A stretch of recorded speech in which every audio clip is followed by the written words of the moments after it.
Saul était toujours animé d'une rage meurtrière contre les disciples du Seigneur. Il alla trouver le grand prêtre et lui demanda des lettres pour les synagogues de Damas, afin que, s'il trouvait des hommes et des femmes qui suivaient le chemin du Seigneur, il les amène enchaînés à Jérusalem. Comme il était en route et approchait de Damas, soudain une lumière venant du ciel l'enveloppa de sa clarté. Il fut précipité à terre. Il entendit une voix qui lui disait « Saul, Saul, pourquoi me persécuter ?»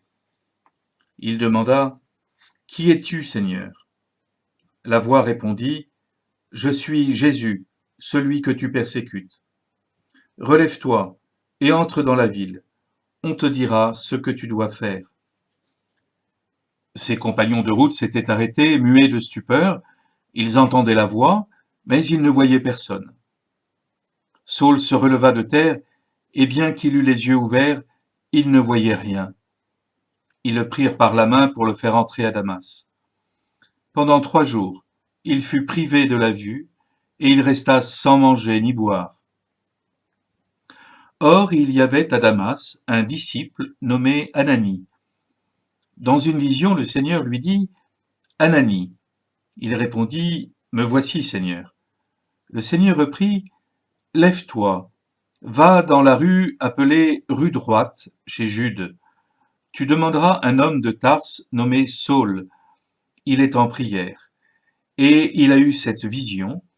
Un homme du nom d'Ananie entrait et lui imposait les mains pour lui rendre la vue.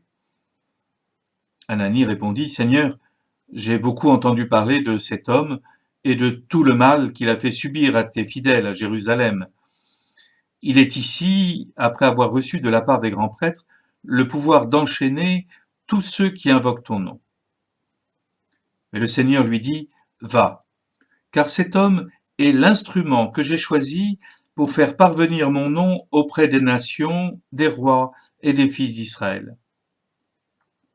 Et moi, je lui montrerai tout ce qu'il lui faudra souffrir pour mon nom. » Ananie partit donc et entra dans la maison. Il imposa les mains à Saul en disant « Saul, mon frère, celui qui m'a envoyé, c'est le Seigneur, c'est Jésus, qui t'est apparu sur le chemin par lequel tu venais. Ainsi, tu vas retrouver la vue et tu seras rempli d'Esprit Saint. » Aussitôt tombèrent de ses yeux comme des écailles, et il retrouva la vue. Il se leva, puis il fut baptisé. Alors il prit de la nourriture, et les forces lui revinrent. Il passa quelques jours à Damas avec les disciples, et sans plus attendre, il proclamait Jésus dans les synagogues, affirmant que celui-ci est le Fils de Dieu. Tous ceux qui écoutaient étaient stupéfaits et disaient « N'est-ce pas lui qui, à Jérusalem, s'acharnait contre ceux qui invoquent ce nom-là? Et n'est-il pas venu ici afin de les ramener enchaînés chez les grands prêtres ?» Mais Saul, avec une force de plus en plus grande, réfutait les Juifs qui habitaient Damas en démontrant que Jésus est le Christ. Assez longtemps après, les Juifs tinrent conseil en vue de le supprimer.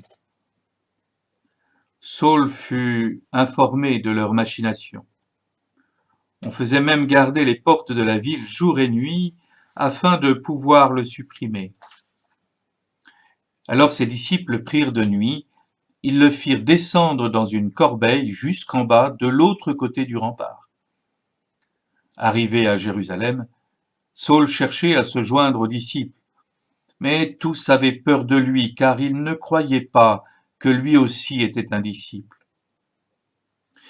Alors Barnabé le prit avec lui et le présenta aux apôtres. Il leur raconta comment sur le chemin Saul avait vu le Seigneur qui lui avait parlé, et comment à Damas il s'était exprimé avec assurance au nom de Jésus.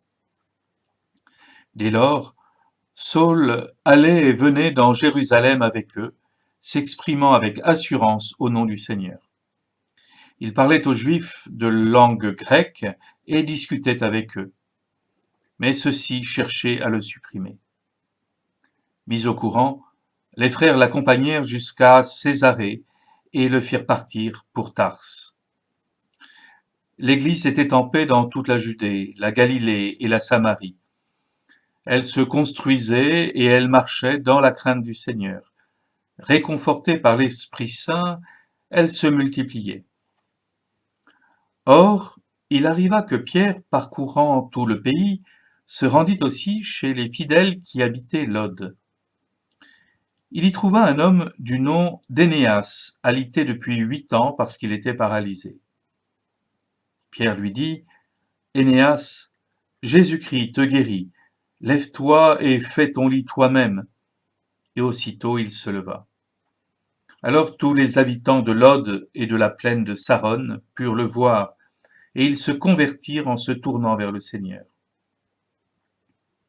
Il y avait aussi à Jaffa une femme disciple du Seigneur nommée Tabitha, qui se traduit Dorcas, c'est-à-dire gazelle. Elle était riche de bonnes œuvres et des aumônes qu'elle faisait. Or il arriva en ces jours-là qu'elle tomba malade et qu'elle mourut. Après la toilette funèbre, on la déposa dans la chambre haute. Comme Lod était près de Jaffa, les disciples, apprenant que Pierre s'y trouvait, lui envoyèrent 2 hommes avec cet appel. Viens chez nous sans tarder. Pierre se mit en route avec eux. À son arrivée, on le fit monter à la chambre haute. Toutes les veuves en larmes s'approchèrent de lui. Elles lui montraient les tuniques et les manteaux confectionnés par Dorcas quand celle-ci était avec elle. Pierre mit tout le monde dehors. Il se mit à genoux et pria. Puis il se tourna vers le corps et il dit « Tabitha, lève-toi ». Elle ouvrit les yeux et voyant Pierre, elle se redressa et s'assit. Pierre, lui donnant la main, la fit lever. Puis il appela les fidèles et les veuves et la leur présenta vivante. La chose fut connue dans toute la ville de Jaffa et beaucoup crurent au Seigneur. Pierre resta assez longtemps à Jaffa chez un certain Simon qui travaillait le cuir.